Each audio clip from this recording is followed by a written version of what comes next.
2. martā jau 10. reizi Daugavpils 3. vidusskolā tika organizēts jauno dabas zinātnieku konkurss Peraspera ad Astra caur ērkšķiem uz zvaigznēm.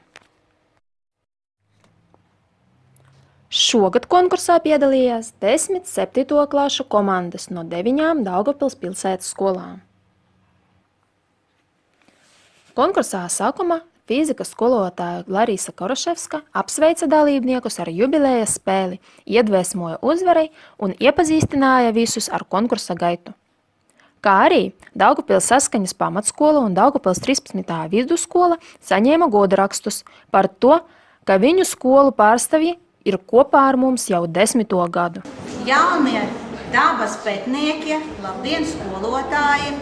Mums ir prieks redzēt jūs visus šeit, mūsu Daugavpils 3. vidusskola, uz mūsu spēles.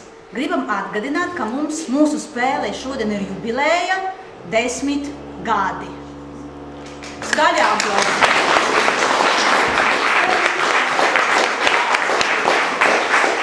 Mēs gribam sakt no tā, ka gribam uzdavināt diplomus par mūsu spēles uzticībai dažām skolām. Tie, kas bija visus 10 gadus kopā ar mums. Tas ir 13. vidusskola un skolotājs Tā, paldies jums. Un Saskaņas pamatskola.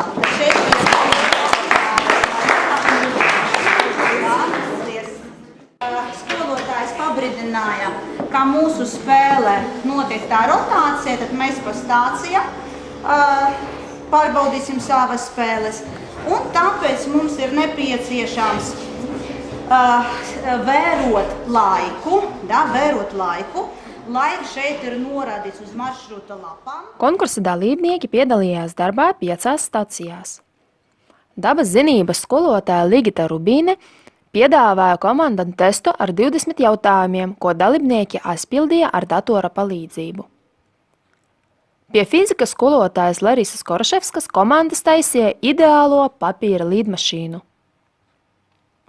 Geogrāfijas skolotāja Ināra Jasvina pārbaudīja komandu dalībnieku prasmi noteikt horizonta puses, orientēšanas prasmes, koordinātās un burtu jūceklī, kā arī tika pārbaudītas dabas parādību zināšanas. Kopā ar ķīmijas skolotāju Valentīnu Jefimovu komandas noteica produktu pH līmeni, novēroja fiziskas un ķīmiskas pārvērtības un aizpildīja krustvārdu mīklu.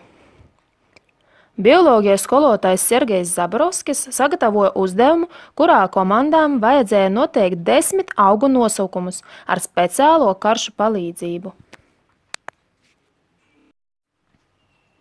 Konkursa nobeigumā bija izteikti pateicības vārdi skolotājiem, kuri palīdzēja komandam gatavoties konkursam. Visas komandas saņēma diplomus un pateicības rakstus un balvas. Par uzvarētājiem kļuva komandas no Daugavpils 3. vidusskolas, Daugavpils Saskaņas pamatskolas un Jozefa Pilsūcka Daugavpils valsts poļu gimnāzijas. Apsveicām visus dalībniekus. Līdz tikšanām pēc gada!